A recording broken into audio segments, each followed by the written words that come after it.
It began as a harmless joke, just a little tease meant to get some laughs. At least that's what I told myself later that night, when the laughter faded and the quiet in the room pressed down harder than I expected. We were at a small dinner in Seattle, surrounded by old college friends, their partners, and a few of Ryan's coworkers. The evening was warm, filled with laughter, clinking glasses, and easy, flowing conversation. I was feeling bold, maybe even reckless. Ryan had always been the grounded one, the quiet observer in every gathering, the man who never needed to prove anything. That night, I think I wanted to rattle him, to see a side of him that wasn't so composed in front of everyone. When the talk shifted to marriage stories, I saw my chance. I teased him without mercy, calling him unromantic, joking that he'd rather watch a documentary than plan a date night. I teased that being married to him sometimes felt more like cohabiting with a responsible roommate than sharing life with a husband. The table erupted in laughter. For a fleeting moment, I felt clever, admired, alive. Then I looked at Ryan. His smile was polite, but it didn't reach his eyes. His gaze was calm, too calm, carrying something I couldn't quite name. It wasn't anger. It was deeper, colder. He didn't respond immediately. He waited until the laughter faded and the energy in the room thinned. Then, with deliberate calm, he set his glass down and said, "You're right, Lisa. You stopped trying to be romantic because you realized you couldn't compete with the attention you crave from everyone else."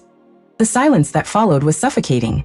Even the usual background noises, the clatter of forks, the rustle of napkins, seemed to vanish. My smile froze, and I tried to turn it into another joke, but Ryan spoke again. Quietly, controlled, devastating.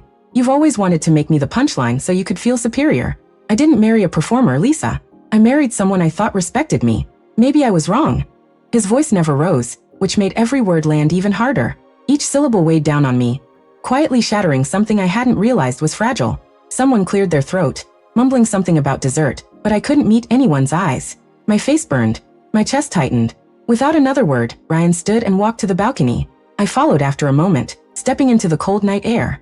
"I didn't mean it like that," I whispered, my voice nearly lost in the wind. "He didn't turn," he said. "You never do," I said softly. "But that doesn't make the hurt any less," he replied. The drive home was silent. The distance between us felt endless. At home, he went straight to the bedroom, quietly pulling out an overnight bag. "Where are you going?" I asked, my voice barely steady. "To my brother's for a while," he answered, not looking at me. "You wanted a husband who entertains. Congratulations. You got your story." And with that, he left. No yelling, no slammed doors, just quiet, unyielding finality. I sat on the couch for hours, staring at the empty space, realizing I had humiliated the one person who had never once disrespected me. The following days were unbearable. Friends texted hesitantly, unsure what to say. I called, sent messages, pleaded, but Ryan didn't respond. A week later, a single message arrived. "You broke something you can't fix with an apology." I cried reading it. He wasn't angry. He was simply done. 2 weeks later, I showed up at his brother's house. Ryan answered the door, calm but distant, his eyes weary. "I'm sorry," I said, my voice shaking, knowing I had crossed the line. He nodded but didn't invite me in.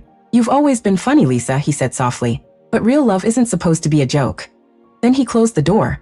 That night, I understood the truth. Some mistakes cannot be undone. Some apologies cannot rebuild what pride and ego destroy. Ryan never sought revenge. He never tried to make me feel the pain I caused.